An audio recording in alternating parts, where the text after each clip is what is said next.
النبوية الدعوة النبوية ندعو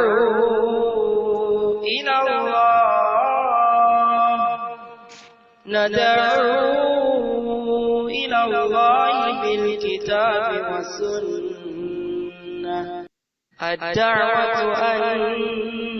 النبوية الدعوة النبوية ندعو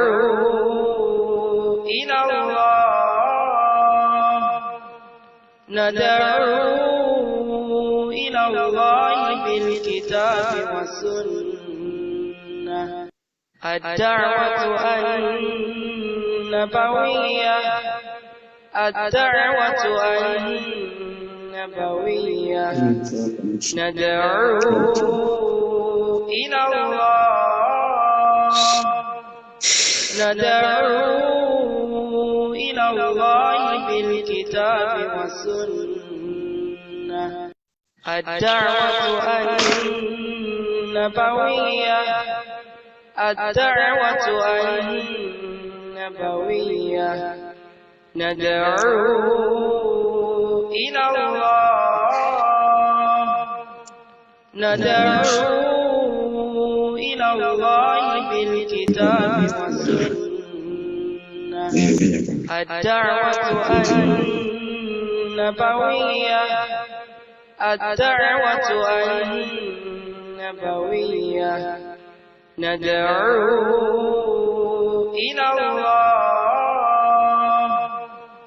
ندعو إلى الله بالكتاب والسنة الدعوة النبوية الدعوة النبوية.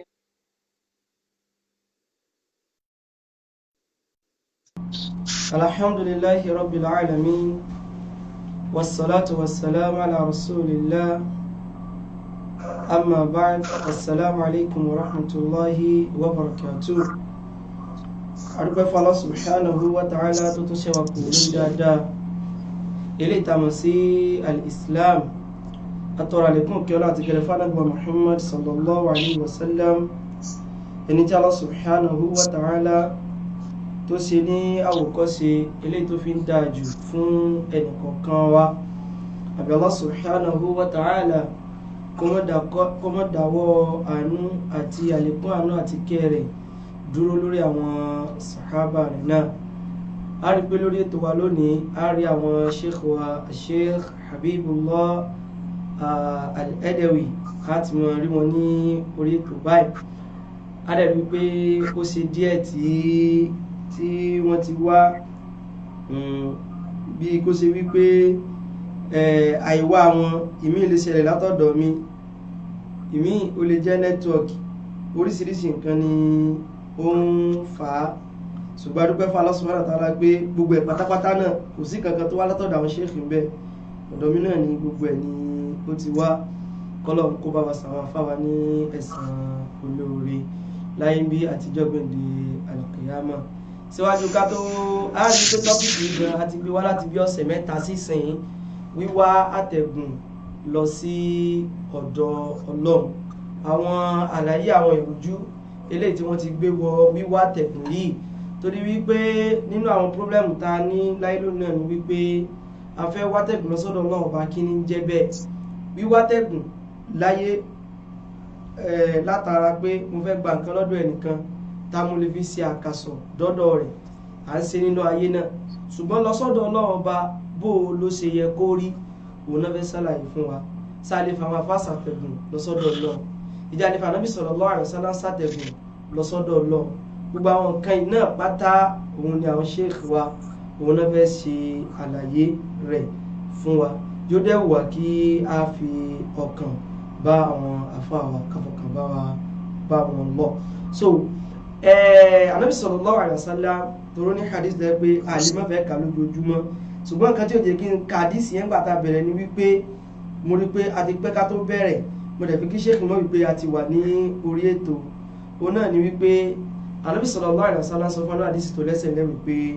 kullu ummati yadkhuluna al-janna illa man aba gbogbo ọmọ ìjọ mi pátá náà ni wọ́n wọ àlùjánnà àyàfẹ́ tó bá kọ̀ tó lè wọ́n wọ àlùjánnà. sẹ́rí ìdí tó mọ́ pàtàkì mọ́ ka hadith ní ọ̀pọ̀lọpọ̀ ọgbà òun náà ni wípé ọlọ́run ti ṣẹ̀sìn islam ní rọrùn débi pé ọ̀nà àti wọ àlùjánnà ti pọ̀ jù. kódà àwọn àfáà tó ń kó gbogbo ẹ̀jọ́ wípé àwọn àsìbáàbù tó lè gbéyàn wọ àlùjánnà ọ̀nà àti wọ àlùjánnà wa ti pọ̀ jù. so kẹ́nìkan tó wá ṣe pé òun ò tún wá wọ àlùjánnà rẹ̀ tó lágbára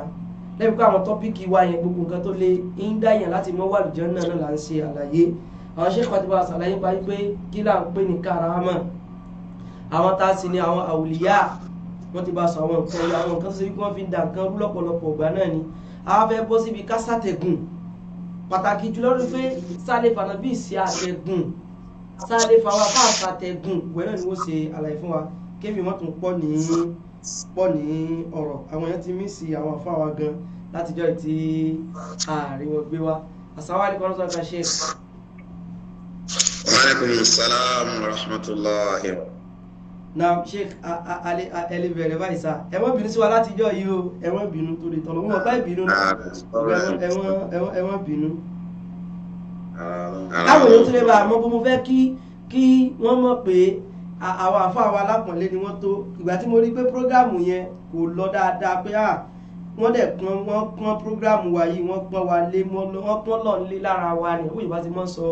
àdìsí yẹn mo tún padà wá àwọn Sheikh wa dé ẹ̀dẹ̀ gan ṣùgbọ́n lóòótọ́ padà jẹ́ tó bá wọ́n lé ní ìjẹta bó ṣe pẹ́yìn náà a tó kọmọdé bọ̀ náà ni ìgbà tá a bá wọn lé ó yẹ ká mọ̀ pé mọ́dúrọ́sà ni a ti bá wọn àwọn afá àti wo ìkúlò dé ó ń pàdé àwọ̀ ahsanallahu ilaykum. إن الحمد لله نحمده ونستعينه ونستغفره ونعوذ بالله تعالى من شرور أنفسنا وسيئات أعمالنا من يهده الله فلا مضل له ومن يضلل فلا هادي له وأشهد أن لا إله إلا الله وحده لا شريك له وأشهد أن محمدا عبده ورسوله أما بعد والسلام عليكم ورحمة الله وبركاته. وعليكم السلام ورحمة الله وبركاته. Adọ́pẹ́ fún ọlọ́mọba Allah tí ó tún ṣe ń rọrùn fún wa láti pàdé lónìí ó tó jọ́ mẹ́ta àtọ́lá rẹ̀ ga ìgbà tó wù tí ó yọ̀ǹda fún wa láti ti pàdé la pàdé mu ìpàdé wa tó nínà ọlọ́run kí ó mú ẹni tó fẹ́ sọ̀rọ̀ dúró etí àwa tá a fẹ́ gbọ́ náà ọlọ́run kó bá kọ̀ǹtúrò rẹ̀ láti gbélé tó dáa jùlọ ń bẹ̀. Àwọn afá tí ń bá wa ṣe ètò àbúmọ̀dé abẹ́rẹ́ lọ́wọ́ bàbá tó lára ga irú ẹ̀yìn tí ọlọ́run bó máa lò láti fún ẹ̀sìn tó lálàáfíà dáadáa báyìí ká ọlọ́run jọ ọ̀pọ̀ láwùjọ wa. eléyìí tẹ́ ń ṣe yìí náà ọlọ́run bó fi sínú mizanu hasanati yìí lọ́wọ́ wọlá ti tóbi rẹ̀ kò ní jẹ́ kí ẹyẹ ẹsẹ̀ kúrò níbi dáadáa àtàwa náà. ìjẹ́ ní ká sọ̀rọ̀ lé lórí nǹkan kan tó pàtàkì. ẹ̀sìn Islam yẹ kúrò ní tí ó dẹ̀ so gbogbo wa mọ́lọ́run tó jẹ́ oyè wa yóò pé kálukú wa lè lọ sọ́dọ̀ ọlọ́run bá sàn fẹ́ láti tọrọ nǹkan tá à ń wá tọ́lọ́run bó sì ṣe fún wa. ṣùgbọ́n àdámọ́ ọmọ ẹ̀dẹ́ ènìyàn àti àdámọ́ bọ́lọ́run bọba tó láàrẹ́ ga bó ṣe dá ilé ayé àdánwò pọ̀ ń bẹ́ẹ̀. àdánwò pọ̀ ń bẹ́ẹ̀. ara àdámọ́ ilé ayé ni. kódà wọn bá òtún ṣaláì mọ́ mú àdánwò àti wàhálà. nígbà tó ọmọ ẹ̀dẹ́ ènìyàn tó bá wà nínú àdánwò nínú àwọn challenges tó wà láyé tí ìpèníjà ilé ayé tó bá wà bá kò sí ní ọmọ ẹ̀dẹ́ ènìyàn ó fẹ́ sá dìgbàdìgbà bó ní ṣe bọ́ ń bẹ́ẹ̀ ọ̀pọ̀lọpọ̀ àwọn tá a sì ń pera wa léèyàn ní aláṣẹ ètò ni wá. nígbà tí irú àwọn nǹkan báyìí challenges báyìí bá wà jẹ́ ọmọ ẹ̀dẹ́ ènìyàn wà máa rántí àṣẹ ètò rẹ̀. ní wọn wá wí pé pẹ̀lú àwọn sì lè là báyìí sọlọ́wọ́n bá sì lè yọ́nú sí mi báyìí ọ̀dà kí ni àwọn nǹkan tí mo lè ṣe tó lè mú mi súnmọ́ lọ tó lè jẹ́ tètè rí ọ̀nà àbáyọ sí nǹkan tí mo fẹ́. Yàtọ̀ abẹ́ ènìyàn máa wá tí ó fi ṣe àtẹ̀kùn lọ́sọ̀dọ̀ Ọlọ́run tí Ọlọ́run bó fi fún ní ti ń tọrọ tàbí Ọlọ́run bó fi gbé nǹkan tí ó fi làbò nínú ewu. Ọlọ́run bó bá tó láàrin gẹ́gẹ́ tó dá wa ó mọ̀ pa bùkátà sí nǹkan. Sòyẹn ló fà á tí Ọlọ́run bó bá tó láàrin ká tó fi gbé àwọn kankan kalẹ̀ tá ń pè ní wàsílà tí jámọ́ rẹ̀ lóra rẹ̀ ń jẹ́ wàsáìl tá a máa fi ṣe tàwásùlù lọ́sọ̀dọ̀ rẹ̀ tá a fi máa wá àtẹ̀gùn lọ́sọ̀dọ̀ rẹ̀ tí ó jẹ́ kí n tá à ń fẹ́ tètè tẹ̀ wá lọ́wọ́ tí ó jẹ́ kí n tí ó bá jẹ́ ewu tá a wà nú ẹ̀ tí ó fi gbé kúrò fún wa àti bẹ́ẹ̀ bẹ́ẹ̀ lọ. ṣé wàá rí gbogbo nǹkan tọ́lọ́mọ bó bá tó láàrin ká tó ṣe lófin tó gbé kalẹ̀ kò sí kankan tí ṣàìtọ́nù nílànà tiẹ̀ náà bẹ́ẹ̀ kò sí nǹkan ìyẹn ló fà á tọ́lọ́mọ bó bá tó láàrin ká nú Al-Qur'ani tó fi jẹ́ pé láàyè oríṣiríṣi tó pọ̀ Ọlọ́run ti sọ yìí kí wala tattabi'u khutuwati shaytan. Ẹ má tẹ̀lé àwọn ìlànà tèṣù o, àwọn ìlànà tèmi ni yóò tí mo ti là kalẹ̀ yóò. Ẹ má tẹ̀lé ìlànà ti shaytan. Tawassulu náà méjì náà ló pín sí. Wíwá àtẹ̀gùn, ìwá àtẹ̀gùn tó bá àlàkalẹ̀ òfin Ọlọ́run bá mú ibẹ̀. Ìwá àtẹ̀gùn tó ṣe wípé ara khutuwati shaytan ibẹ̀. Méjèèjì ní ibẹ̀. Wọ́n dẹ̀ ní àrọ́fùtà ṣáàlì ṣàbùrì walakin litawaqihi. Ọmọ ẹ̀dẹ́ ènìyàn ó bùkátà sí kọ́ máa burú náà kì í sí dáadáa nìkan nìyẹn máa mà. Kì í ṣe pé èèyàn máa ń máa burú nítorí àti ṣàbúrú ṣùgbọ́n nítorí àti ṣọ́ra fún. Torí pé ẹni tí ó bá dá aburú mọ̀ yàtọ̀ sí dáadáa yóò máa ṣe aburú yóò sì máa rò pé dáadáa ló ń ṣe. Ọ̀pọ̀lọpọ̀ nínú àwọn ọmọ ìyá wa nínú ẹ̀sìn tí wọ́n ń gba ọ̀nà tó lè fa ìbínú Ọlọ́run bá wá àtẹ̀kùn lọ sọ́dọ̀ rẹ̀ tí wọ́n jà tán ara wa jẹ́ Ọlọ́run ní ọ̀rọ̀ pa àwọn ṣe. Ṣùgbọ́n wọn ò mọ̀ yí pé ṣàìtọ́nù ni ó ṣe yẹn ní ọ̀ṣọ́ fún àwọn Ọlọ́run kọ́mọdémi àti ìyìn Ọlọ́run ìjà sọ. Ṣùgbọ́n inú ìlànà tá a bá lọ́wọ́ àwọn àfẹ́sì nígbà tí irú àwọn nǹkan báyìí títà kúrò gan tí àìgbọ́yé tí ọba lálàáfíà tó bá fẹ́ máa wáyé lórí nǹkan ara àlànà àwọn àfẹ́sì ni wípé nǹkan yìí gangan ẹ jẹ́ á padà sínú èdè Lárúbáwá. Kí ni Lárúbáwá gangan ń pè bẹ́ẹ̀ tawassulu sí jẹ́kú sí èdè Yorùbá a kàn tún sátẹ̀gùn ní èdè Yorùbá nínú ìsìláàmù gangan tawassulu ní wíwá àtẹ̀gùn níta fi ń ṣe àtẹ̀gùn ní à ń pè ní wàsílà àtẹ̀gùn gangan níta fẹ́ fi ṣe àtẹ̀gùn lọ́sọ̀dọ̀ Ọlọ́run bàbá tó láre gan. Ìyẹn tó bá rí bẹ́ẹ̀ kí gan ní jẹ́ bẹ́ẹ̀ nínú èdè Lárúbáwá tá a bá wọnú Al-Qur'ani ṣé gbólóhùn yìí gan tiẹ̀ wà ń bẹ àbí òsì ń bẹ tó bá wà ń bẹ kí ni tinú Al-Qur'ani yẹn kí ló túmọ̀ ó dáa tó bá wà ní Al-Qur'ani bí òsì ń bẹ inú sunna ń kọ́ inú àwọn ahadith Ànábì Muhammad sallallahu alayhi wa alihi wa sallam ń kọ́ tí bá ń bẹ ń bẹ kí ni túmọ̀ ẹ̀ tí ò dẹ̀ ní jẹ́ túmọ̀ àgbélẹ̀rọ gbogbo tíra hadith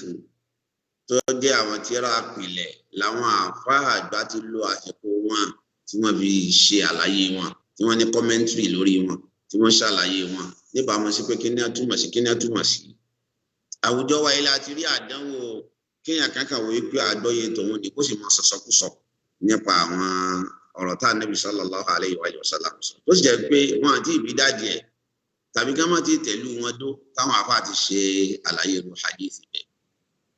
Ọlọ́run kó ṣàforíjì fún wa kó tún gbogbo wa ṣe kó bá táwọn gbogbo wa ṣe. Tọ́yìn ọ̀rọ̀ àtàwásùl á bẹ̀rẹ̀ pẹ̀lú wípé kí ni jẹ́ tàwásùl gan-an nínú èdè Lárúbáwá.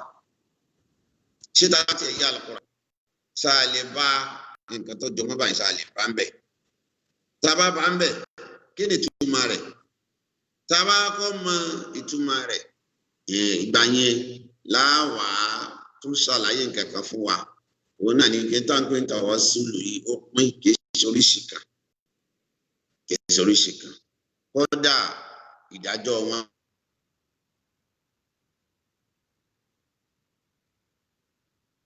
Èwo gẹ́gẹ́ ló bẹ́ sí èwo ni ọ̀bẹ sí. Lẹ́yìn ìgbà náà tó wá débi àwọn ìrújú táwọn èèyàn máa ń kó wá láti sọ àwọn ènìyàn nípa ọ̀rọ̀ tawassul.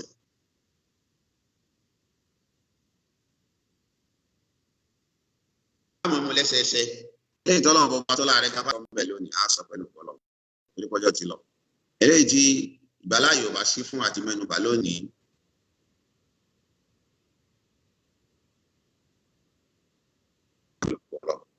tọ́yìn al-wasila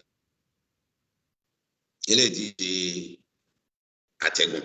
nǹkan tá a fi ṣàtẹ̀gùn gangan tawassulu òun ni wíwá àtẹ̀gùn fífi nǹkan kan ṣe àtẹ̀gùn lílo nǹkan kan gẹ́gẹ́ bí wàsílà lọ́sọ̀dọ̀ ọlọ́pàá bọ̀ bàtọ̀ láàrin. tí a bá wo ìkànnì àwọn tíra lọ́kọ̀ eléyìí tá a máa ń pè ní an-nihaya tí Ibn al-Athir tí wọ́n ṣe wọ́n jẹ́ òye wa wípé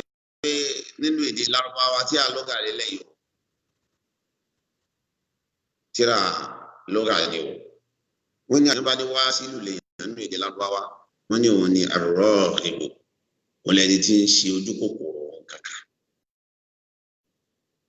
wọ́n ní pé wal-wasilatu al-wasilatu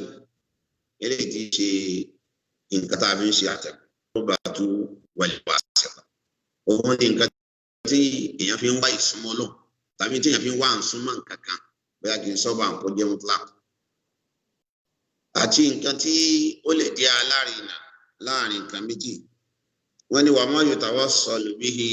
ila shay'i wa yutaqarrabu bihi àti nǹkan tí a lè fi débi nǹkan kan yutawassalu bí sọ́ọ̀dì lélẹ̀ ìṣe yutawassalu so níta àṣì tí wọ́n kí wásùlù oníkéèyàn dà nǹkan pọ̀ so wa ma yutawassalu bihi ila shay'i ntí ó gbé wa débi nǹkan kan wa yutaqarrabu bihi àti nǹkan tí a lè fi wá ìsúnmọ́. wọ́n ní wa jam'uha wasailu so jam'u rẹ̀ nínú èdè Lárúbáwá wasailu nínú al-Qamus al-Muhit tí olùwà náà ti mọ̀ nínú àwọn tíra lọ́gà àgbà sọjá àwọn tíra àpilẹ̀ nínú àwọn tíra lọ́gà wọ́n ní pé wassala ila Allah tí wọ́n bá sọ wípé wassala ila Allah ta'ala tawsila tí Lárúbáwá bá sọ báwọn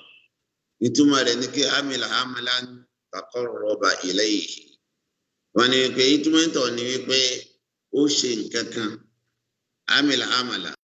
ó ṣe iṣẹ́ kan tó ṣe wípé taqarraba bihi ilayhi bihi jábọ́lẹ̀ kan gbà tí mo sọ̀rọ̀ taqarraba bihi ilayhi kí taqarraba ilayhi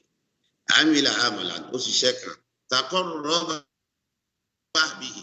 ó fi iṣẹ́ yẹn ṣe taqarrubu bihi. wọ́n ní kẹ́tí bá ní wassala ila Allahi tawsilan wọ́n níbi tawassul náà nínú èdè Lárúbáwá. kódà irú lílò fún wíwá nǹkan báyìí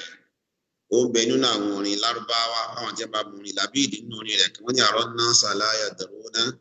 ma qadru amrihim bala kullu dhi dinin ila Allahi wasilu. àrọ́ náà bẹ́ẹ̀ ṣe wo àwọn èèyàn sí tí mo rí wọn sí la yadruna wọn ma qadru amrihim bóò ni àlámọ̀rí wọn ti mọ àwọn èèyàn mọ ara wọn wájú Ọlọ́run bálà bó ti rí náà mo ti sọ̀rọ̀ ṣùgbọ́n o kullu dhi dinin gbogbo ẹni tó bá ti ní ẹ̀sìn ila Allahi wasilu wọ́n máa ń wá àtẹ̀gùn lọ sọ́dọ̀ Ọlọ́run. so àwọn àpèjúwe pọ̀ bíyàn bá wà ní mufradati ti al-Asfahani náà èèyàn rí i pé ìtumọ̀ tí gbogbo wọn mọ̀ tú al-wasila wa tawassul sí kò ní kọjá nǹkan tí mo sọ. so eléyìí tó túmọ̀ sí wípé àtawassulu nínú èdè Lárúbáwá òun ni kéèyàn wá àtẹ̀gùn lọ síbi nǹkan kan kéèyàn wá nǹkan kan kó fi wá ìsúnmọ́. ṣé wàá rí gbólóhùn al-wasila téèyàn bá lọ wo al-Qur'ani dáadáa káwo bọ́lọ́wọ́n bọba tó la rẹ̀ ga bó ti lò nínú al-Qur'an ààyè méjì òun ni gbólóhùn al-wasila ti wá nínú al-Qur'an kẹ́lẹ́. ó wá ní suratu al-Isra. ààyè méjèèjì tá a bá lọ wò tá a bá wo tí àwọn onítafsírù pé ìtumọ̀ rẹ̀ kò ní kọjá ní táwọn onílùgà sọ yìí náà. lápẹjúwe ọlọ́run bọba tó la rẹ̀ ga ní mú pẹ̀yìn olùgbàdo òdodo ẹbẹ̀rù ọlọ́run bá wabtaghu ilayhi al-wasila ẹ sì wá nǹkan tẹ́ fi wá ìsúnmọ́ rẹ̀ nǹkan tẹ́ fi súnmọ́ Ọlọ́run ọba tó láre ká Ọlọ́run bá sọ bẹ́ẹ̀ ní Al-Qur'an kí wá nìtumọ̀ eléyìí kí nìtumọ̀ rẹ̀ tá a bá lọ wo àwọn onítafsir á rí pé gbogbo wọn tí wọ́n tu sí wọn náà ní wípé wabtahu ilayhi al-wasila ẹ wá àtẹ̀gùn lọ sí ọ̀dọ̀ Ọlọ́run bóyá kí n tó sọ ìtumọ̀ tafsir rẹ̀ jẹ́ ká àyà ẹlẹ́kejì tálákọ̀ọ́kọ́ nìyẹn eléyìí ṣe Suratul Ma'idah níbi tọ́lọ́ ti sọ pé yá ayyuhal ladhina amanu taqullaha ẹ̀yin olùgbàgbọ́ òdodo ẹ bẹ̀rù Ọlọ́run wabtaghu ilayhi al-wasila ẹ wá nǹkan tẹ́ fi ṣe àtẹ̀gùn lọ sọ́dọ̀ rẹ̀ wajahidu fi sabilihi ẹ dẹ̀ ṣe jihad lójú ọ̀nà Ọlọ́run bọ́ba tó láàrin gàlà la'allakum tuflihun kẹ́lẹ́ bá jẹ́rìí. àyà ẹlẹ́kejì Ọlọ́run bá ní ulaika alladhina yad'una yabtaghuna ila rabbihimul wasilata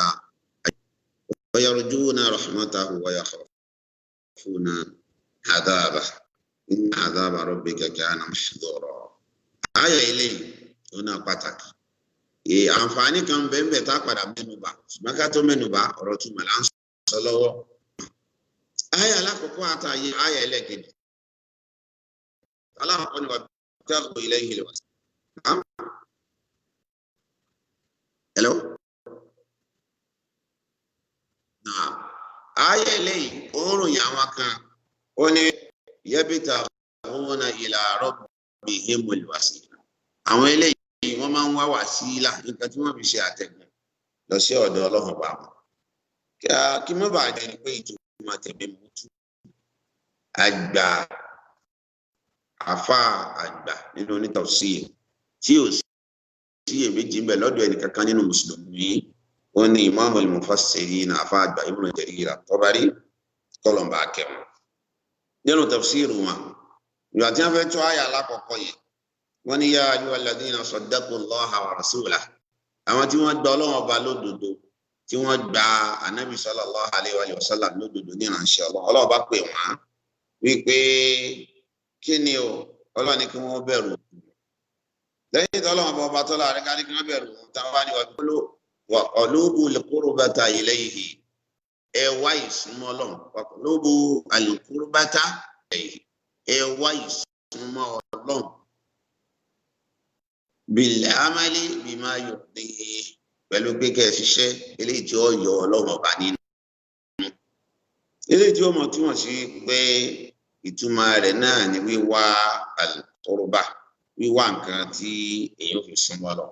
ẹni tó bá ní tafsiru eléyìí náà ń lé téèyàn bá ní ti Ibn Jarir ìtọ́lọ́pọ̀lọpọ̀ lè máa ní ẹjá wọ tafsiru Ibn Kathir ohun tí ẹ̀ múrì wáyà wá tó pọ̀ látọ̀dọ̀ àwọn àgbàfà sàhábà bíi Ibn Abbas radiyallahu anhuma wípé Ibn Abbas sọ pé ma'na al-wasilati fiha nínú àyà yẹn ní al-qurba wíwá ìsúnmọ́ Ọlọ́run bọ̀bọ̀ tó láàrin ga ó tún máa ń ọ̀rọ̀ míì náà wà lọ́dọ̀dọ̀ Mujahid Abu Wa'il al-Hasan Abdullah ibn Kathir as-Suddi gbogbo àwọn ọ̀pọ̀lọpọ̀ náà sálàfà àti Qatada wípé ìtumọ̀ tọ́lọ́run bọ̀bọ̀ tó láàrin ga ń sọ ń bì ní wípé taqarrabu ilayhi ẹ súnmọ́ Ọlọ́run ẹ wá bẹ́ẹ̀ ti súnmọ́ Ọlọ́run ọba bi ta'atihi pẹ̀lú pé kẹ́ ẹ máa tẹ̀ láṣẹ rẹ̀ kí wọ́n lè bí máa yọ̀ dé kẹ́ ẹ dẹ̀ ṣiṣẹ́ pẹ̀lú nǹkan tí ó yọ Ọlọ́run ọba tó láàrin ga nínú. ọ̀rọ̀ kan bẹ tó jẹ́ ta'liq tí Ibn Kathir tí wọ́n ṣe lẹ́yìn ìgbà tí wọ́n mú àwọn ọ̀rọ̀ yìí wá lọ́tọ̀dọ̀ àwọn sálàfù ọ̀rọ̀ yẹn pàtàkì ní báàbù yìí ẹ dákun torí tọ́lọ̀ nígbà tí ń gbọ́ mi context tí lárúbáwá bá gbọ́yé pẹ̀lú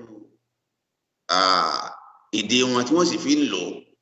tó dẹ̀ jẹ́ pé òun náà ní ṣẹ̀ríà náà mú wá tí ó bá tako òun la fi mọ́ gbọ́ nǹkan tó bá jẹ́ sí yìí káàfin ní sọ Ọlọ́run ní jẹ́mi àti yín sọ. Ibn Kathir rahimahullahu ta'ala sọ pé wa hadha alladhi qalahu ha'ula'i al-a'immatu ohun tí àwọn àìmọ̀ yìí sọ àwọn àgbà afá tí wọ́n já síwájú khilafa bayna al-mufassirina fihi kò sí àpẹẹnu láàrin àwọn afá onítafsir lórí ẹ̀ wal wasilatu tí wọ́n ń pè ní wasila sọlù biha ila tahsil al-maqsud òun ni nǹkan tó ṣe wípé èèyàn ó fi ṣe àtẹ̀gùn láti jẹ́ kí nǹkan téèyàn ń fẹ́ ó tẹ́ èèyàn lọ́wọ́ eléyìí náà ní túmọ̀ àlùwàsílà nínú àyà alákọ̀ọ́ ṣùgbọ́n lẹ́ẹ̀kan mo ní àǹfààní kékeré kan ń bẹ níbi àyà ẹlẹ́ẹ̀kejì eléyìí tí ṣe àyà àtinú Suratul Isra tí Ọlọ́run bá sọ pé ulaika alladhina yad'una yabtaguna ila rabbihimul aqrab. Abdullahi ibn Mas'ud radiyallahu ta'ala anhu tó sọ nípa àyà yìí ó ní wípé àyà yìí àyà ti Suratul Isra yìí nazalat fi nafarin min al-arabi ó sọ̀kalẹ̀ nítorí àwọn lárúbáwá kan àwọn lárúbáwá yìí kánú ya'buduna al-jinn àwọn kan nínú àwọn àlìjànú òní wọ́n máa ń jọ́sìn fún wọ́n máa ń sin àwọn kan nínú àlìjànú fa aslama al-jinniyun àwọn àlìjànú tí wọ́n máa ń sìn yìí àwọn àlìjànú ìbádọ́ islam àwọn àlìjànú tí wọ́n máa ń jọ́sìn fún islam wal insu alladhina kanu ya'budunahu la yushayru ṣùgbọ́n àwọn ènìyàn tí wọ́n ń sìn wọn wà mà so àwọn àlìjànú yẹn làwọn ń jọ́sìn fún tí wọ́n wòye pé àwọn àlìjànú yẹn ni ó mú Ọlọ́run ọba ọba tọ́lá rẹ̀ àlìjànú yẹn tí wọ́n ti wá gba ìsìláàmù tí wọ́n Ọlọ́run wá ní ulaika alladhina yad'un àwọn tí àwọn Lárúbáwá tí wọ́n jẹ́ èèyàn tí wọ́n ń pè yìí o tí wọ́n ń pè wọ́n yabtaguna ila rabbihim àwọn gángan ti gba ìsìláàmù wọn ṣe kèfèrí má wọn àráàyè pé nìkan sin àwọn ọmọ àwọn gangan wá tí wọ́n fi ṣàtẹ̀gùn lọ́sọ̀dọ̀ Ọlọ́run àwọn táwọn kan wá ń wá táwọn tó fi ṣàtẹ̀gùn tí wọ́n fi dọ́dọ̀ Ọlọ́run tí wọ́n fi rí ọ̀nà ẹ̀ làwọn kan tó wá ń ṣẹ̀ṣẹ̀ ń jọ́sìn fún Ọlọ́run bá wà bí wá lè rí pé ayyuhum aqrabu ta ló súnmọ́ Ọlọ́run bá jóná méjèèjì bí ọ̀rọ̀ ọ̀pọ̀lọpọ̀ ní ayé lónìí sọ́márì problem àwọn yẹn ọ̀pọ̀lọpọ̀ tó ń gẹ́gẹ́ ń wá bó di bùkátà àwọn ti bí yáwájú Ọlọ́run tí wọ́n á jẹ́ òbí ṣàtẹ̀gùn lọ́sọ̀dọ̀ Ọlọ́run làwọn kan fi ń ṣàtẹ̀gùn tiwọn làwọn gbájúmọ́ tẹ́gbẹ́ òun gẹ́gẹ́ àlámọ̀rí rẹ̀ kò tí ì yanjú ṣùgbọ́n nítorí páwọn yẹn náà bẹ̀rù Ọlọ́run wọn ò ní darí wọn síbi tó yẹ kán darí wọn sí tọ́pọ̀lọpọ̀ wọn náà mọ̀ yìí kí wọ́n bá wọn ṣàtẹ̀gùn táwọn náà sì mọ̀ pé bùkátà wọn ò tí ì bíyà àwọn ò lè ṣe báwọn ànábì Ọlọ́run bọba tó láàrin kí ó ti ṣe lọ́jọ́ àlùkìyámà nígbà táwọn bàbá wa Ọlọ́run ṣe báyìí fún ọwọ́ rẹ̀ ló fi dá ọ dákun wá bá bẹ Ọlọ́run ó wá dájọ́ láàrin àwọn ènìyàn ànábì Ádámù ń rántí wípé òun ṣe nǹkan kan tó wọn fi nílẹ̀ kojú Ọlọ́run àti bẹ́ẹ̀ bẹ́ẹ̀ àti bẹ́ẹ̀ bẹ́ẹ̀ lọ títí tó fi dọ́dọ̀ ànábì Muhammad sallallahu alaihi wasallam ṣùgbọ́n àwọn èèyàn yìí gan ni ń pàpè mára wípé kí àwọn èèyàn pé ẹlòmíì ti sọ wípé ó wà Àlùjánnà ni àti ìmọ̀rọ̀ aṣọ tó fẹ́ wọ̀ lọ́jọ́ àlùkìyámà tí ó làpò tí ó kó àwọn èèyàn sí sọ àwọn ẹlòmíì ọ̀sán yìí pé má wọ́rí àwọn ti fi ọlọ́kàn balẹ̀ Àlùjánnà sòsè lò ń lọ àti bẹ́ẹ̀ bẹ́ẹ̀ àti bẹ́ẹ̀ bẹ́ẹ̀ lọ́nà àdánwò ẹlòmíì ò ní ká àfá mi ó ti sọ fún mi pé wà Àlùjánnà àwọn bàbá wa kíní kan báyìí Àlùjánnà ni mo lè bá wọn léèrè béèrè kan àti bẹ́ẹ̀ bẹ́ẹ̀ lọ́nà àwọn àdánwò tí ẹni.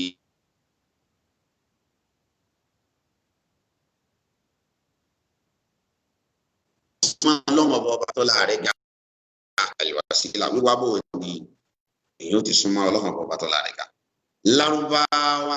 wọn ò gbọ́ nǹkan míì yé nínú ìtumọ̀ rẹ̀ jù bá lọ kódà yàtọ̀ sí eléyẹn Ọlọ́run ọba tó láàrẹ ga nínú Al-Qur'an Al-Karim olófòtú mọ̀mí ìjọ kàtà sọ yẹn lọ lẹ́yìn ìgbà náà nínú táàjì mú ni wípé tíyẹn bá fẹ́ wá àtẹ̀gùn yìí ohun téèyàn máa ń fi ń wà náà ni kéèyàn ò ṣe iṣẹ́ tí ó yọ Ọlọ́run ọba nínú gẹ́gẹ́ bó ti ṣáwájú nínú ọ̀rọ̀ wa wọn ní iṣẹ́ tó dáa amila amalan taqarraba bihi ilayhi ó ṣiṣẹ́ kan tó yẹ pé iṣẹ́ yìí ló fi wá ìsúnmọ́ Ọlọ́run ọba tó láàrẹ ga kọ́lọ̀ nǹkan wọlé ayé tó bẹ̀rẹ̀ kó fi wá ṣùgbọ́n gẹ̀ dáadáa ní ṣókí.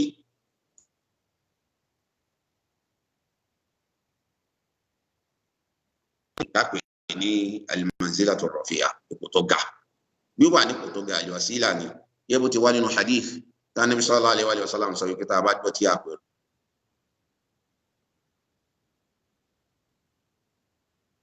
ẹni pé ara nǹkan tó sọ ni pé ká máa tọrọ al-wasila fún al-wasila yẹn ipò gíga ló ń jẹ́ bẹ́ẹ̀ so ìyẹn náà ara àtúmọ̀ al-wasila ni ṣùgbọ́n kì í ṣe ìtumọ̀ yẹn láà.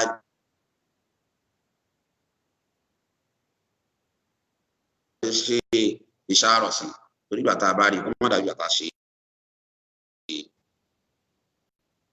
tó ti yẹ ká mẹ́nu bà gẹ́gẹ́ mo ti sọ lẹ́ẹ̀kan mo ní wàsílà òun ní nǹkan tá a fi ń ṣe àtẹ̀gùn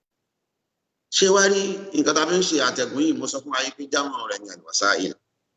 àwọn wàsáìlì yìí méjì ni wọn lápèjúwe èmi tí mò ń sọ̀rọ̀ ń bì mo wà lẹ́dẹ̀ ẹni tí ń broadcast nǹkan tá à ń sọ yìí àwọn wà ní Lagos State bóyá Ìkòròdú àbíbẹ̀ àbí Lagos State sáà Ìkòròdú náà sí ẹni Ìkòròdú náà ni mo ní Ìkòròdú náà sí ẹni mo ní Ìkòròdú náà sí ẹni àwọn wà náà mo ní Ìkòròdú náà ni mo wà. So èmi pàlẹ́ di àwọn wà nípò láti rí nǹkan yìí ṣe káàmì ẹ̀jẹ̀ máa bára wa sọ̀rọ̀ báyìí kí ẹ̀yin tẹ̀sí wá ń ta kẹ́ ẹ máa gbọ́ a ní ìdí nǹkan kan tá a fi ṣe wàsílà láti ṣe wàsílà kan alákọ̀ọ́kọ́ ni pé èèyàn lè rírun ẹ̀ ṣe àlùkọ́ra fóònù kémi ó ní fóònù lọ́wọ́ káwọn náà ní fóònù bá àbáyá ní fóònù á ní sísítẹ́mù ẹlẹ́ẹ̀kejì ó ní wípé ká tún ra dátà sí lórí wàsílà nù tá a fi lẹ́rìí nǹkan tí abẹ́ ṣe yẹn ṣe tí ẹ rírù yẹn náà ó nírú wàsílà tí wọ́n ń pè nínú ẹ̀sìn Islam táwọn ń pè nínú ṣẹ̀ríà Islam. So ìlàbí sọ fún wa wípé wàsílà méjì ló wà a ní wàsílà nítorí pé àwọn wàsílà yẹn pọ̀ àmọ́ lọ́gbọ́n wàsáìlì wàsílà náà là ń sọ a ní àlùwàsáìlú àlìkàwòníyà a sì ní tá ń pè ní àlùwàsáìlú àṣàràìyà wàsílà méjì tí ń bẹ náà àlùwàsáìlú àlìkàwòníyà àti àlùwàsáìlú àṣàràìyà ṣe rí méjèèjì yìí téèyàn ọba gbọ́ yé náà èyí ó tún fẹsẹ̀ kọ níbi ọ̀rọ̀ wàsílà àti tàwásùl èyí ò gbọ́dọ̀ jápọ̀ èyàn gbọ́dọ̀ mọ̀ wípé àlùwàsáìlú kàwòníyà lọ́lọ́run ọba tó láàrin ká ló gbé kalẹ̀ fáwọn kankan kí Islam adájọ́ ẹ̀ àlùwàsáìlú ṣàr'íyà wo lọ́lọ́run ọba tó láàrin ká gbé kalẹ̀ tá a lè ṣe wàsílà tá a fi lè wá kúrúbà lọ́sọ̀dọ̀ rẹ̀ tó jẹ́ jọ́sìn ìyẹn náà tún wà lẹ̀ lọ́tọ̀ a sì gbọ́dọ̀ jápọ̀ níbi kéèyàn máa de àwọn nǹkan tẹ́sìn bá mú wá báyìí dáadáa ibẹ̀ ní ọ̀pọ̀lọpọ̀ àṣìṣe ìṣìnà ní ti máa wáyé ọlọ́mọdé sọ kí a bẹ̀rẹ̀ níbi àlùwàsáìlú àlìkàwòníyà ìdábẹ̀rẹ̀ ń bẹ̀rù àlùwàsáìlú àlìkàwòníyà àwọn onímọ̀ sọ wípé hiya kullu sábàbin tabi'i òun ni gbogbo tó bá lè jẹ́ sábàbí níbàámu sí àdámọ́ tọ́lọ̀ ń dámà yusilu ila al-maqsudi bi khilqatihi tó yẹ kí bọ́ọ̀lù wọn bá ṣe dáama ó ti dá ó lè gbé wa débi nǹkan tá à ń fẹ́ lápẹ̀jùwe agbẹ́kànga kalẹ̀ omi ń bẹ nù rẹ̀ a sì ti gbé ríǹgì bíi mẹ́wàá sí tá a bá ní a fẹ́ débi omi yẹn a fẹ́ mu mi ìṣèdàkà wò ó pé a máa tọ ríǹgì yẹn lọlẹ̀ á gbé abọ́ a lọ fi bomi nù rẹ̀ a máa fi búbọ̀ ìdáwòlù wàhálà tá a ṣe látara bẹ́ẹ̀ a lọ gbọ́ àkàtà ń pè ní ìfàmì dóró tí wọ́n bá wá ìfàmì tá a sọ òkun mọ́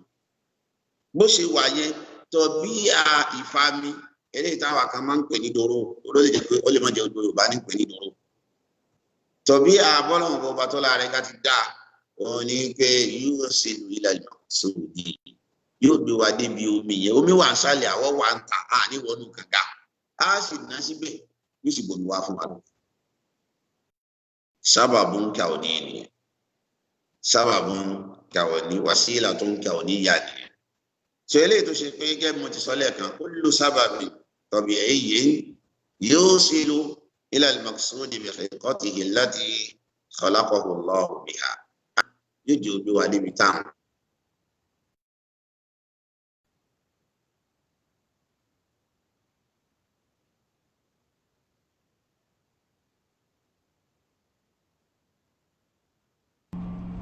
wọ́n lápẹ́ ọ̀dọ̀ àwọn sheikh wa ní nẹ́tíwọ́ọ̀kì tí ń ṣe báyìí o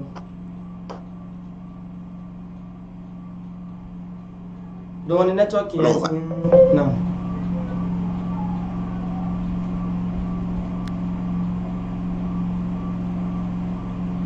naam ọ̀dà sheikh wa ní nẹ́tíwọ́ọ̀kì yẹn naam sheikh nẹ́tíwọ́ọ̀kì yẹn ṣe bá kan tẹ́lẹ̀ ni ok kọ́ọ̀lù àbí ok sir naam. Náà ṣé wàá ti ń gbọ́ mi? bẹ́ẹ̀ ni sà ti ń gbọ́ yín sà àti ń gbọ́ yín sà. Náà nǹkan alákọ̀ọ́kọ́ nìyẹn ó ní wípé kí ẹ mọ̀ pé wà sí ìlàkà oníyà wa mo fẹ́ lọ sẹ́kù gbà mo fẹ́ lọ sẹ́kù láti dẹ́kù mo kò káàkà sí nǹkan tí ó gbé mi débẹ̀ ó dá ìyẹn bá lè fẹ́ èkó lásìkò yìí ọlọ́run ọmọdé tó débẹ̀ tí ò bá pọ̀ náà kí n lọ wọ mọ́tò wípé mo ń lọ sẹ́kù wà sí ìlàkà mi fún mi láti dẹ́kù ìbá ti dára fún mi náà ní gùn kò sí wàhálà wà sí ìlàkà gbogbo nǹkan tó bá yẹ kí ọba tọ́lá rẹ̀ ga tó bá ti dámọ̀ nǹkan tó sì yẹ wípé yóò gbé èèyàn débi téèyàn lọ yóò gbé orí nǹkan tí wà wàsílà náà lọ tí wàá rí wàsílà kan níyà yìí hiya musharikatun bayna al-mu'mini wal-kafiri min ghayri tafriq bí mo ṣe fi fóònù ṣàpèjúwe ẹlẹ́ẹ̀kan táwọn bára wa sọ̀rọ̀ táwọn tí èsè mùsùlùmí náà bá gbé kalẹ̀ tí wọ́n bá fi bára wọn sọ̀rọ̀ àwọn náà máa lọ kò ní í ṣe pẹ̀lẹ́sì ọ̀nà ibi tó ti ní í ṣe pẹ̀lẹ́sì ń bọ̀ so kèfèrí lè lò mùsùlùmí lè lò lápèjúwe nísìnyí tó gbẹ bá ń gbẹ mí nísìnyí nínú wàsílà kàwọníyà láti jẹ́ kó o gbẹ yìí ó lọ ní kí n mú mi kébì tí mo jẹ́ mùsùlùmí bá gbẹ mí bá gbẹ mí tí èsè mùsùlùmí tó sí lápèjúwe àwọn lásìkò yẹ wà láàmà kàtí má lásìkò yẹ wọn ni àwọn fúlùfà kankan gbogbo ẹ kò sí nǹkan tá a tó ń jẹrẹ ẹrọ àwọn kí òtútù ọlọ kí ooru ó mú wa lára òtútù ọmọ bàdà wà láàmú ṣe irú yẹn wàsílà kàwọníyà là ń pè ìdájọ́ òfin ẹ̀sìn àti tó gbọ́dọ̀ gáì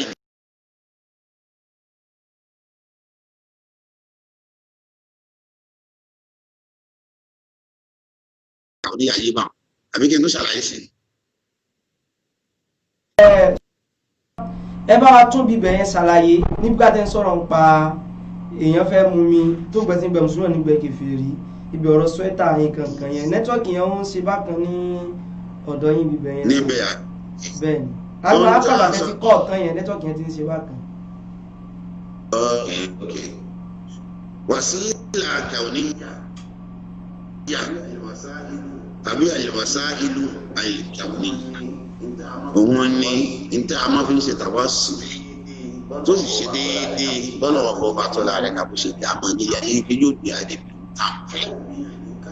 ká gbìyànjú ká má dàpọ̀ mọ́ àlùwàsáìlú ṣàràyà tó ṣe wípé ibẹ̀ gangan ni wàhálà àti forígbára wọn lọ́wọ́ pọ́ọ̀tì àwọn àṣìṣe míì náà máa ń wáyé níbi àlùwàsáìlú àwọn á ní àlùwàsáìlú kàwọníyà wọn tọ́lọ̀ ń dá máa wọn látara àwọn àárín kàtà wàhíyà musharikatun bayna al-mu'mini wal-kafir kò sí yàtọ̀ láàrin mùsùlùmí àti kèfèrí lápẹjù òògbẹ́ ń gbẹ mí òògbẹ́ sì ń gbẹ jọ́ọ̀nù èmi ṣe jọ́ọ̀nù Habibullah ilẹ̀ mi jẹ́ jọ́ọ̀nù náà wà òun ṣe nǹkan mi jẹ́ òògbẹ́ tí ń gbẹ mí yẹn tí máa lọ rí omi tí ń bá rí omi tí ń bá kú òògbẹ́ yẹn ó lọ torí mi wàsílà tún kàwọníyà bẹ́ẹ̀ náà ni ti jọ́ọ̀nù náà tí ọyẹ́ bá dé tó tutù mú tí ń bá lọ wọ aṣọ tó nípa dáadáa tó yí bóra oró bẹ̀rẹ̀ sí máa mú mi òtútù wọn ní mú mi bẹ́ẹ̀ náà ni tí jọ́ọ̀nù náà bá ṣe bẹ́ẹ̀ eléyìí là ń pè ní àlùwàsílà tó àìkàwọníyà nínú rẹ̀ náà ni kéèyàn wọ mọ́tò láti fi ṣe ní àjò láti ibì kan lọ sí ibì kan bí ọ̀rọ̀ èkó tó máa ṣẹlẹ̀ mo fẹ́ lo èkó nítorí pé mo fẹ́ lo èkó bọ́ọ̀lì tí wàá ṣe báyìí o mo mọ̀ yí pé n bá nílé èkó yóò yí wọ ìmọ̀ wá bọ́ tàwọn lọ́wọ́ mọ́tò tòmátò nínú tọ̀bí ìtọ́lọ̀ ọ̀bọ̀bà tó láàrẹ́ ká dáa máa ó ní pé tí ìtàn mi ọ̀bá máa ṣe òun máa rìn títì yóò sì yá yóò gbé mi dé wàsílà kauniyya òun náà nídàájọ́ náà ẹ̀sìn àbọ̀ abẹ́ wọn ká kọ́ gbọ́ ilé yàtọ̀ sí al-wasila tó wà wasa'il ash-shar'iyya. bẹ́ẹ̀ ni sà ó ti yé sà.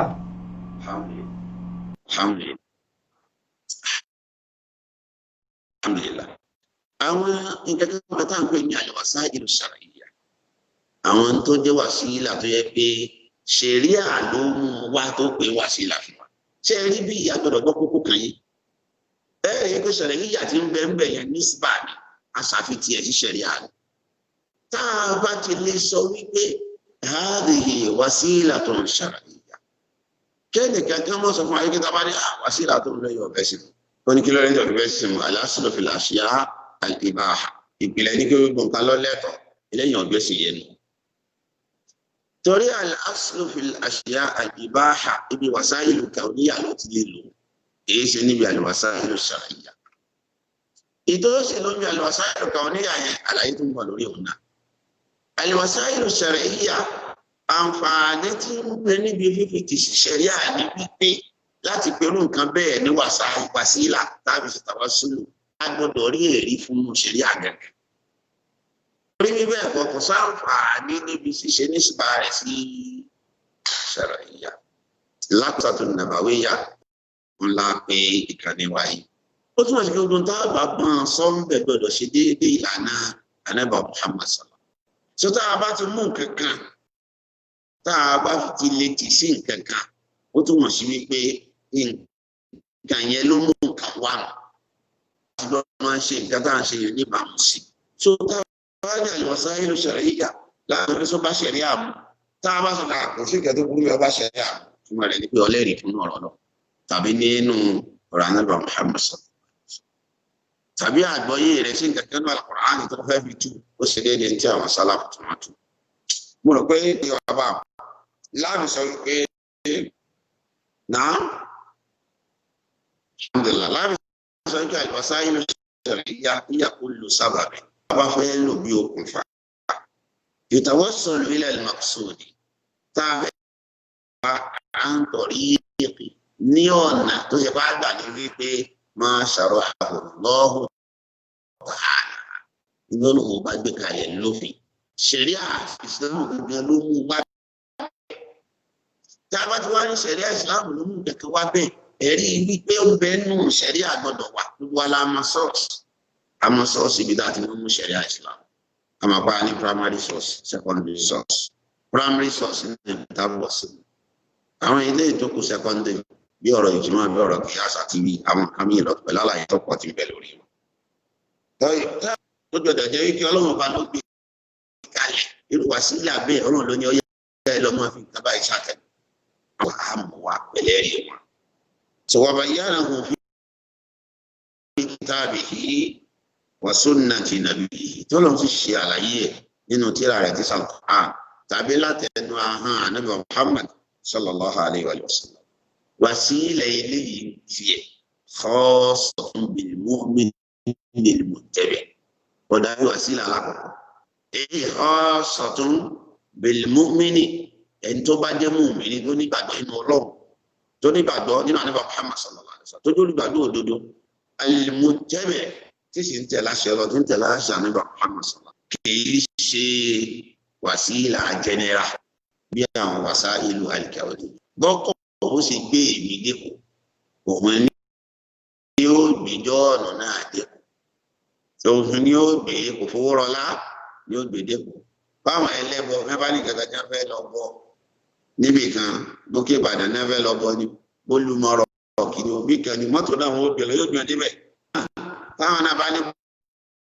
programu wọ́n fẹ́ lọ ṣe wáàsí ní mọ́ṣáláṣí ibì kan nǹkan bẹ́ẹ̀ lọ mọ́tò náà wasailu kauniyya ṣùgbọ́n wasailu shar'iyya eré ètò ẹgbẹ́ ṣẹ̀ríà ló mú wá lópin ní wàsílà mùsùlùmí mùmíní nìkan ló ní ọ̀kan kèfèrí ò lè lọ rẹ̀ kó bá ṣàjọyọ̀ dúró lọ kó kà ṣàjọyọ̀ fún mi kò ní wúlò fún ọkàn tó yẹ lórí pé kò nígbàgbọ́ ní ẹ̀sìn lọ yàtọ̀ sí ilé ayé tó ti dàrú àwọn afáàbù tí wọ́n tán láwọn ṣe wàsílà àbáwọn tí ń ṣe kàmí jẹ́ pé wọ́n tàwọ́rọ̀ wọ́n dá chọ́ọ̀chì ilẹ̀ lọ sáwọ́rọ̀ síbẹ̀ tálẹ́ fẹ́jọ́ máa lọ bẹ̀ nígbà tí bá ń wọ́ èrò tí bí kò lè àwọn ọwọ́ mùsùlùmí máa náà ọ̀rọ̀ bọ́ọ̀lá ayé fi àṣẹ òun yẹn dáadáa ẹ jẹ́ ká máa bá ọ̀rọ̀ wa lọ díẹ̀. náà nínú àpèjúwe bá ṣe mú àpèjúwe wa níbi àwọn al-wasā'il al-kawniyya ó yẹ ká mú àpèjúwe wa náà nípa al-wasā'il ash-shar'iyyah àpèjúwe tó dáa jù tá a lè mú wá ọ̀ní tí mo fẹ́ sọ yìí wọ́n ní pé èèyàn kì í ṣe mùsùlùmí ó fẹ́ gba Islam láti gba Islam ó ní ìdí àtẹ̀gùn tí ó tẹ̀gùn tí ó fi di mùsùlùmí ó ní ìdí àtẹ̀gùn kì í ṣe pé èèyàn kan yóò ní mo ti di mùsùlùmí.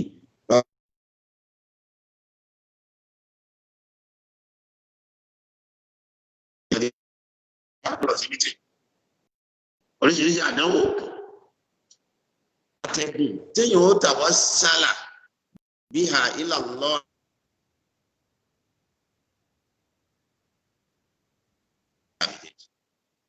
so ṣahada tani eléyìí ti ṣe ìjẹ́rìí nínú ọkàn ṣoṣo Ọlọ́run ìjẹ́rìí nínú jẹ́ ìránṣẹ́ Ọlọ́run ìjẹ́rìí sí Ọlọ́run ọba níbà Muhammad sallallahu alaihi wa sallam òun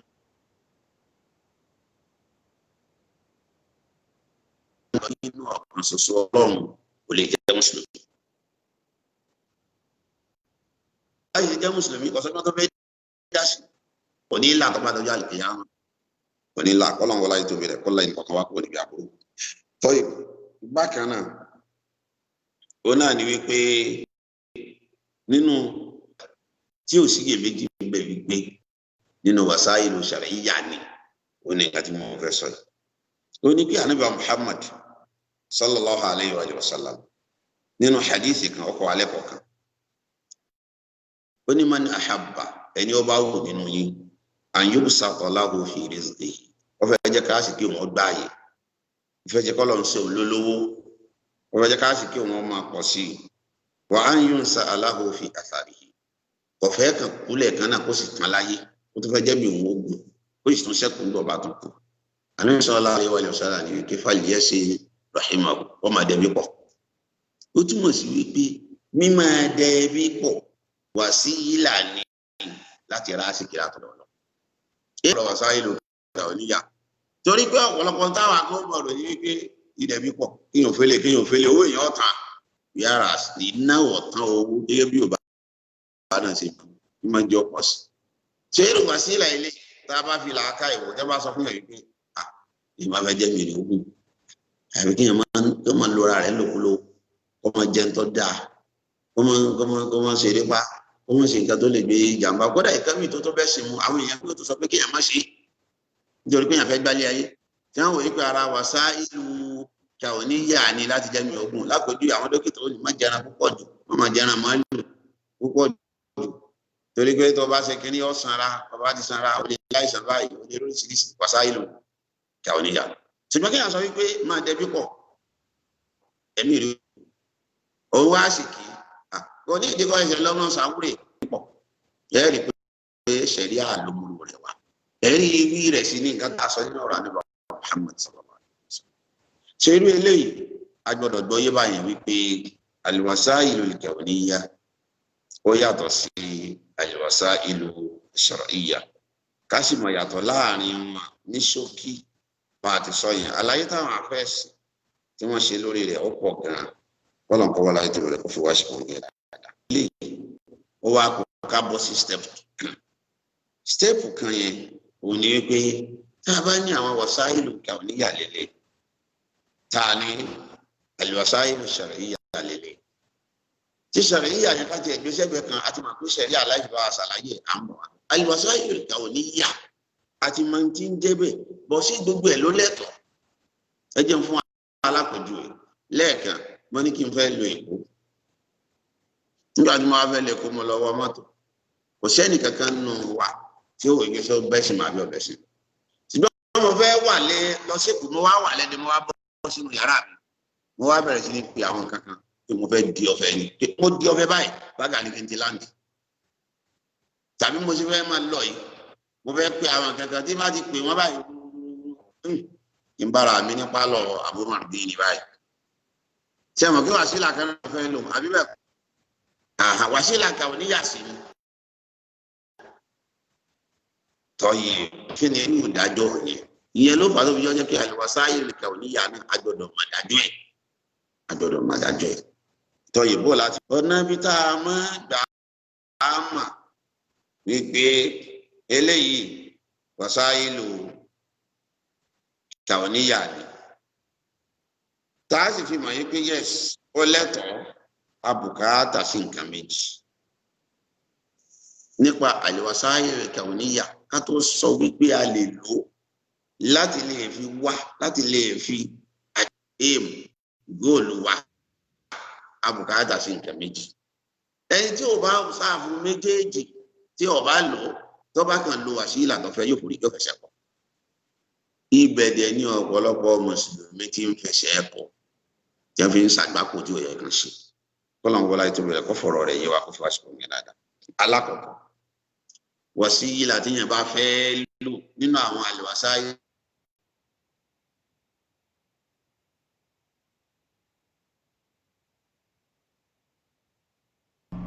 káwọn bínú nẹ́tíwọ́ọ̀kì ọ̀dọ̀ àwọn ṣéèkì wa ni.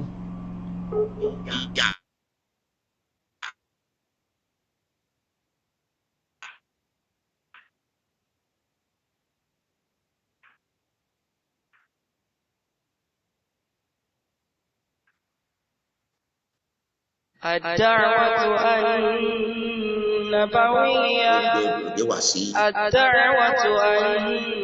النبوية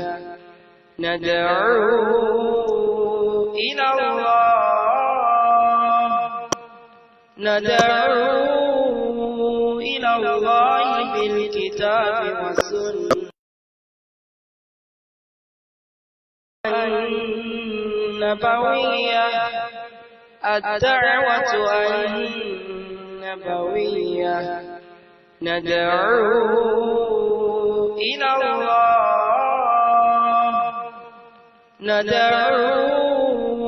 إلى الله بالكتاب والسنة الدعوة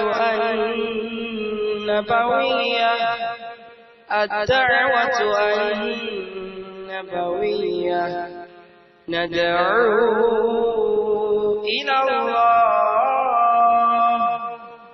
ندعو إلى الله بالكتاب والسنة الدعوة النبوية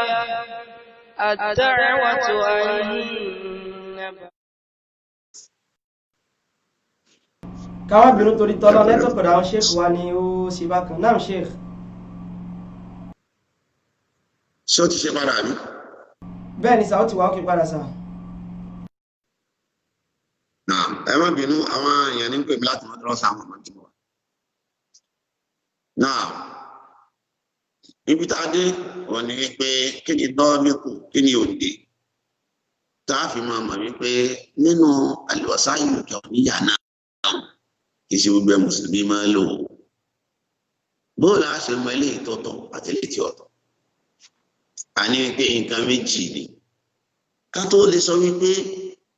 hadhihi wasilatun kawniyya wasila kawniyya ni tí mùsùlùmí lè lò a gbọ́dọ̀ wọ wípé òkè ṣèrò wàsílà yìí tí n bá padà sínú ṣẹ̀ríà ṣé mubahu ni pé ó jẹ́ nǹkan tó lẹ́tọ̀ọ́ ẹ wá jẹun fún alápẹjù lẹ́ẹ̀kan à ń sọ̀rọ̀ ògbẹ nkí tó ògbẹ bá ń gbẹ mí lápẹjù rẹ mo lè lọ mú mi tí n bá sì mú mi wàsílà kawniyya ní omi láti gbé ògbẹ kó ìlójú ó jẹ kó ipò ọlọ́dọ̀ mùsùlùmí àti kèfèrí tí ògbẹ bá wá ń gbẹ̀yàn bẹ́ẹ̀ ẹnìkan tó wà wí pé ó sì rómi ọ̀gá omi yìí ò tutù kí wàá ló tutù tírítírì ló tutù tàbí gúdà winners ló tutù kí ló dé ọfẹ mutí ní àwọn fẹẹ fi rẹ gbẹ ní tẹbí wàsílà kawniyya ni a sọ fún pé wàsílà lè. láwọn ṣe kájọ tẹ bá tún ti ń bá wa sọ̀rọ̀ nípa wàsílà kawniyya yẹn ẹran tó mọ bá wa bóyá ìtumọ̀ kíta lè mọ wá fún ẹgẹ́ tí ń sìn yìí torí ẹlòmíì wọn ti join wa nígbà tẹ́ ń sọ̀rọ̀ nípa wàsílà kawniyya àti wàsílà yìí tó jẹ́ ti tẹ̀sìn so bí ó lè mọ ní ọ̀dà sà. Naam. Wasilatul kawniyya òun ni àtẹ̀gùn tó ní í ṣe pẹ̀lú ọ̀rọ̀ ilé ayé pẹ̀lú ìṣẹ̀mí wa láyé tí èsì wípé ṣẹ̀ríà ló sọ fún wa wípé ká lóru wàsílà bẹ́ẹ̀. irú wàsílà yìí ibi tá a dé níbi ọ̀rọ̀ rẹ̀ ni wípé a ní ìdí nǹkan méjì kí mùsùlùmí tó lè. alákọ̀ọ́kọ́ nínú nǹkan méjèèjì òun ni wípé ọjà wípé ọlẹ́tọ̀ ọjà wípé nǹkan tá a fẹ́ fi ṣe wàsílà yẹn wàsílà kàwọn níyà náà ní o ṣùgbọ́n tá a fẹ́ fi ṣe nǹkan tí ọ̀tá kẹsàn-án ọlọ́run wa. àpèjúwe tó ní májẹ̀mú tó pé òun lómi ṣùgbọ́n tẹ́lómi bá wá fẹ́ lo wàsílà fún àti gbé òǹdẹ kúrò fún ara rẹ̀ ó wá ní ọtí lòún mú ìwé yẹn bómi lọtí náà. tẹ̀wá ni àmọ́ ṣe ìyàwó náà ṣe tí mo sọ fún mi wá ṣe ṣẹ̀ríà níbi èsì ṣẹ̀ríà wàsílà ilé ìkàwé yà ni kì í ṣe ṣẹ̀ríà àtẹ̀gùn tí mo fẹ́ ṣe ìyẹn sọ pé mo fẹ́ ṣe àtẹ̀gùn lọ́sọ̀dọ̀ ọlọ́run mo kàn fẹ́ gbé nǹkan kan kú fúnra mi nínú ilé ayé yìí ni ìyá ni wàsílà rẹ̀ yàn lẹ́tọ̀. ṣé ẹ rírú bíi àìmọye àdánwò ló ti bá mùsùlùmí ń bẹ o inú máa ń dẹlómi ìlàmù wọ́n bá lọ sí kùrùbùtù ẹmu ni wọ́n fi bá ṣe ògógóró ni wọ́n fi bẹ́ẹ̀ lómi ṣe ọtí àwọn àgbà sínáàpù wọn ni wọ́n fi bẹ́ẹ̀ lómi ṣe àti bẹ́ẹ̀ bẹ́ẹ̀ lọ wọ́n ní kò mú tí o àwọn fi ṣe àwọn fi kí àgbo fún un ni pé àgbo nírúurú rí i pé inú nínú ká gbé kúrò ọ̀rọ̀ tó ní í ṣe pẹ̀lú àlùwàsá ìlú ìkà oníyà ó lè jẹ́ kí àgbo ń bẹ lóòótọ́ lápèjúwe ẹni tó bá mọ ewé òrùwọ̀ tí bàbá mú yàn tí yàn bá ju ewé òrùwọ̀ tó bá mú ọlọ́run máa ń lo sábàbí àti mú pàkúrọ̀ ìwé òrùwọ̀ bẹ́ẹ̀ náà ni dóngóyárò ẹ̀ẹ́dẹ̀ ní pé kí ló rọ́ pé wáyé pé ara dóngóyárò ni wọ́n ti yọ lápèjúwe tí ó túmọ̀ sí pé téèyàn bá gbo dóngóyárò ní sì tó bá mú kí ló kún ìlú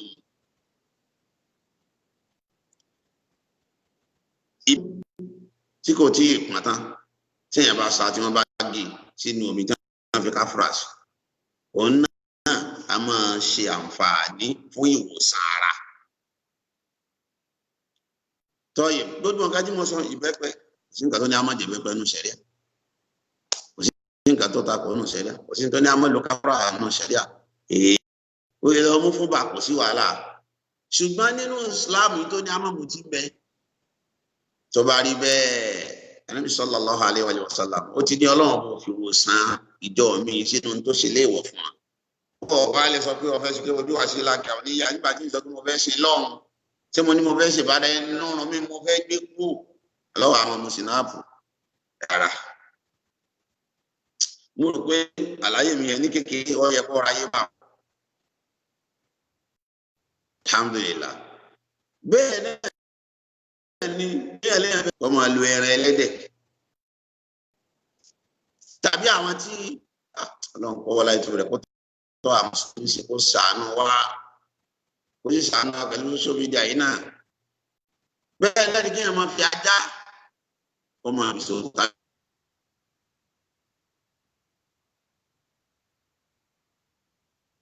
gbà mú ọlọ́run bá fún lálàáfíà torí àìsàn tí ọlọ́run nìkan ló lè wò sùn. sọ ní èdè kúkúrú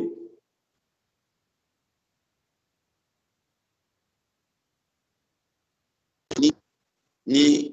inú fún àti àjí fún kankan ọ̀rọ̀ tí mọ́tò mo ti mú wálẹ̀ kan káwọ mọ́tò àti kíyàn léyàn fẹ́ lọ́fẹ̀ẹ́ ọ̀fẹ́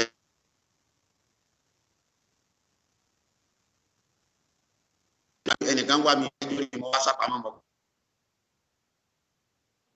wàsílà tí ọ̀tá kẹsẹ̀ ṣùgbọ́n kí mo gbá ìbá ti kẹsẹ̀ mi ò sí òkè ń jàfẹ́ rí ni yọkọ̀ mọ́ kọjá lẹ́gbẹ̀ẹ́ mi kò ní rí mi ni gbómi ẹ̀ lọ́mọ kó lè rí ìrùn ṣe láìláìka ó ti so nǹkan mẹ́dì ó ti ju nǹkan kan kù ó ti lọ jú bàbá àwọn kankan àwọn ẹ̀ ṣe. àlùwàsá ìlú ìkẹwọn ni gbogbo ohun tí a bá wá fẹ́ fi ṣe àtẹ̀kù nínú ìgbésí ayé wa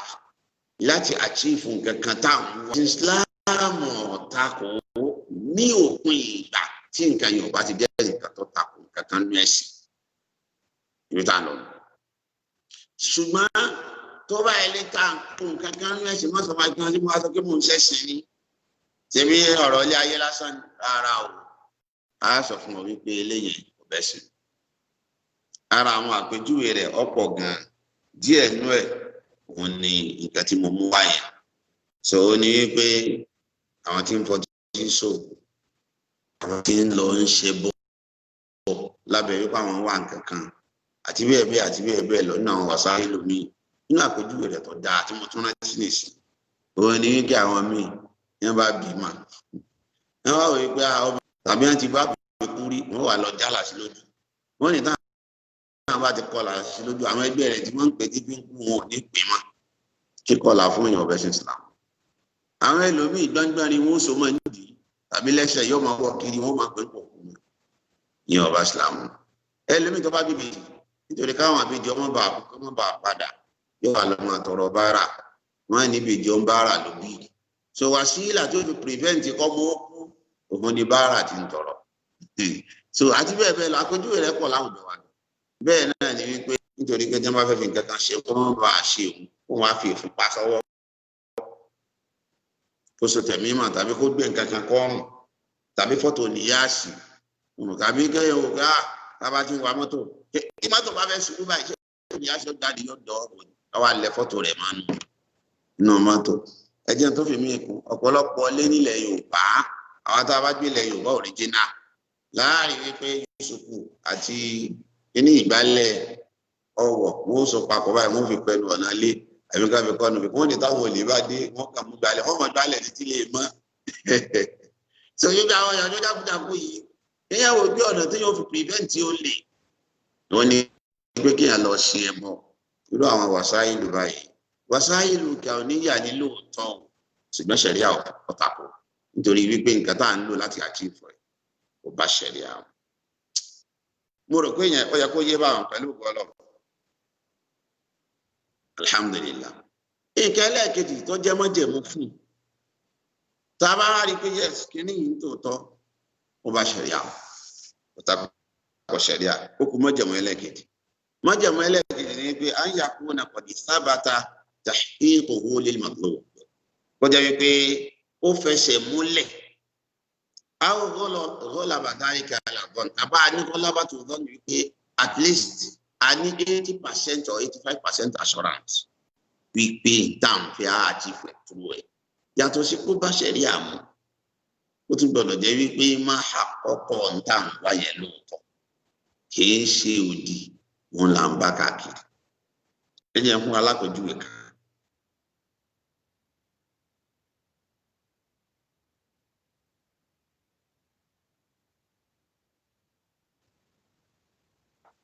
ẹ jẹ́ padà síbi ọ̀rọ̀ ọtí lẹ́kàn tí òjò bá ń gbé èèyàn tí èèyàn bá mú òjò yóò lọ tí òjò bá ń gbé èèyàn tó bá wù pé ọtí ló ń fẹ́ fi gbé òjò kún bẹ́ẹ̀ irọ́ tó bá mu ọtí òjò tó máa gbé yàtọ̀ kọ́kọ́ bẹ́ẹ̀ sì mú tàbá kọ́ ju sẹ́yìn bẹ́ẹ̀ kan wọ́n lè fún ọmọ ẹ̀dẹ́ ènìyàn ní ọ̀rọ̀ yìí wọ́n ní pé òjò tó mú yàn kọ́ lọ kò lè fún yẹn kò lè fún yẹn so adọ́dọ̀ rí pé nǹkan yẹn nǹkan tá à ń fẹ́ lóòótọ́ ó lè tibẹ̀ jáde yàtọ̀ sí pé ó lẹ́tọ̀ àpèjúwe mi ní pé inú rún yàn inú rún ojú alámọ̀ yín pé tó bá prescribe oògùn náà tàbá gbọ́nú tó bá mú ọlọ́run ló ń sábà bí yóò lọ àní àgbéyẹ̀lé wípé máa lọ a máa rí bẹ́ẹ̀ ẹlòmíì sì ló ń gbà tọ́yì inú wa ń rún ẹnìkan lọ́wọ́ ìgbà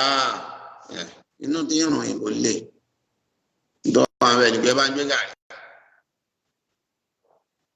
gàrí gẹ́gẹ́ fúnra rẹ̀ tẹ́lẹ̀tẹ́lẹ̀ a máa fadún un fẹ́ lómi ó wá ní gàrí lọ́wọ́ mọ̀ ọ́n tí wọ́n ní kí tó fi lọ mú gàrí ní kíni ìbọ́lọ̀ ló ní ìwòsàn lọ́dọ̀ kó o ní yọkàn fi gàrí ṣe sábà bí ni a sọ fún ọ wípé àárí lápọ̀ọ́lẹ̀ pé gàrí so agbọ́dọ̀ rí wípé wà sí ìlà yìí ó jẹ́ nǹkan tó ṣe wípé wọ́n ti lò bẹ́ẹ̀ tó ṣe rí bẹ́ẹ̀ kódà oògùn òyìnbó ó gbọ́dọ̀ jẹ́ wípé eléyìí tí wọ́n bá máa lò fún kankan òun láàlò fún ìjọba pè lóògùn ní wọn ṣẹ̀múlẹ̀ wípé máa mú wọn pọ̀ ìjọba pè lóògùn malaria wọn láwọn máa lò fún ní Yorùbá náà fi sọ pé fi oògùn orí fífọ́ ìfi ìwònú rúnrún nítorí pé fọlá mọ̀ pé oògùn eléyìí máa ṣiṣẹ́ fún kì í ṣiṣẹ́ fún inú rún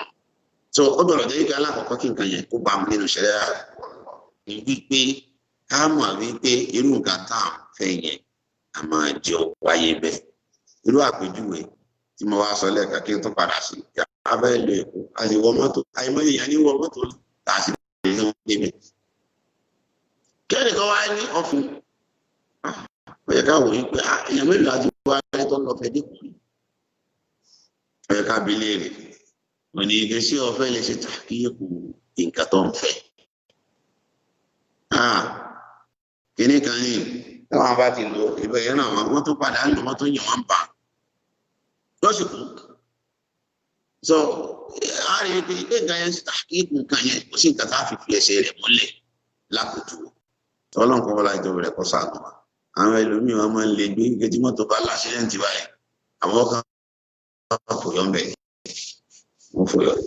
ìyá wọn bá ti fòyọ́ báyìí àwọn èèyàn kó àwọn oníkú ń tà wọn wá lè gbé bẹ́ẹ̀ náà mọ́tò láṣẹ́ǹtì bí gbàtẹ́bí ó gbé wọn bá sọ wọ́n sínú ẹ dákun kílẹ̀ fà nínú èdè ọlọ́run láti bẹ̀rẹ̀ kọ́ sàánú wa gbọ́kàn bí ìgbà tí mo pa á lẹ́rìn díẹ̀ so mọ́jàmú méjì ní bẹ́ẹ̀ fún àlùwàsá yìí rẹ̀ alákọ̀ọ́kọ́ òun ni wípé káàdì wípé pọ̀tà fẹ̀sì ẹlẹ́ẹ̀kejì òun ni wípé káàdì pé ó fẹsẹ̀ múlẹ̀ àwọn èèyàn ti lò tí wọ́n lè rí ké bẹ́ẹ̀ ló ṣe rí gẹ́gẹ́ táwa náà bá lò pẹ̀lú òògùn ọlọ́run agbẹ́yẹlé wà wípé yóò jẹ́ sábàbí fún wa irú àpèjúwe ni àwọn ewé tí mo sọ lẹ́ẹ̀kan yẹn ọlọ́run wọlá ní tòbẹ̀rẹ̀ yóò fi wá ṣe ọ̀gbìn dáadáa tó lápèjúwe tó mo tún láti nǹkan mi ènìyàn yìí gọ́mọ̀ ṣe wọn wọ́n wà ní tó kù ní gbé àwọn fẹ́ sí gbẹ́rẹ́ wọ́n bá débi kí wọ́n àtún fi bíléèdì sí gbẹ́rẹ́ mọ́ wọ́n tún fi àáké àbí àdá wọ́n tún fi ṣe àwọn gbẹ́rẹ́ àgbẹ̀rẹ̀ mọ́dàrí kan ìgbẹ́rẹ́ àpẹ̀pá oríṣiríṣi àwọn nǹkan burúkú ọ̀pọ̀ lọ́dọ̀ àwọn afá burúkú àwùjọ ọlọ́run bó làwọn lọ. ìgbẹ́ náà làwọn èèyàn bá débi wípé gbogbo nǹkan tí ń bá ń ṣe ọ́ agbára omi ni máa bọ̀ àtàwọn ti omi láàbí sí dúpẹ́ omi lẹ̀ máa ń. Ànábì Muhammad sallallahu alayhi wa sallam kò sí ló bẹ́ẹ̀ ó ní àmọ́ wá bí àwọn àlùwàsá ìlú ṣàríyá láti ṣàlàyé àwọn ọmọ yìí dáadáa sí. so a gbọ́dọ̀ rí wípé nǹkan yìí lóòótọ́ àmọ́ ó fẹsẹ̀ múlẹ̀ wípé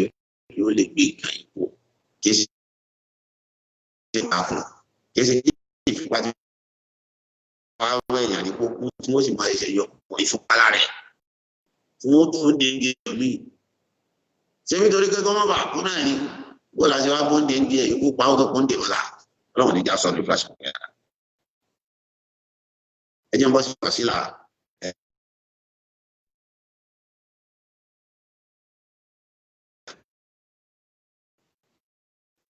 a padà ṣàlàyé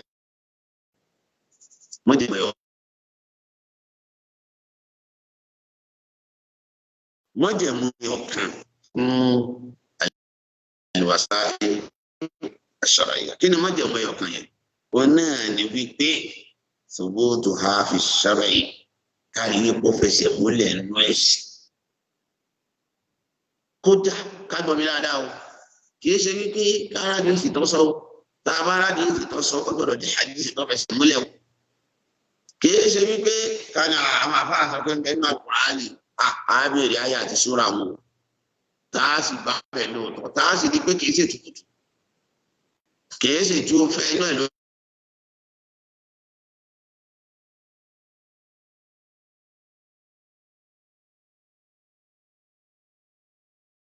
náà tí wọ́n bá ṣe rú. بالكتاب والسنة الدعوة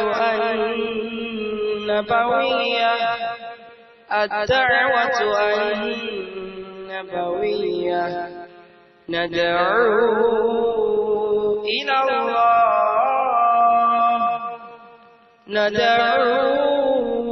إلى الله بالكتاب والسنة الدعوة النبوية الدعوة النبوية ندعو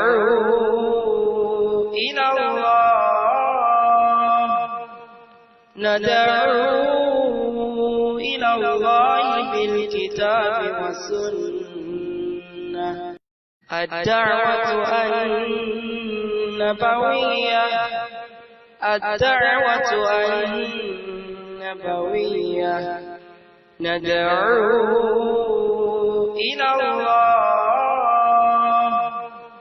ندعو إلى الله بالكتاب والسنة الدعوة النبوية الدعوة النبوية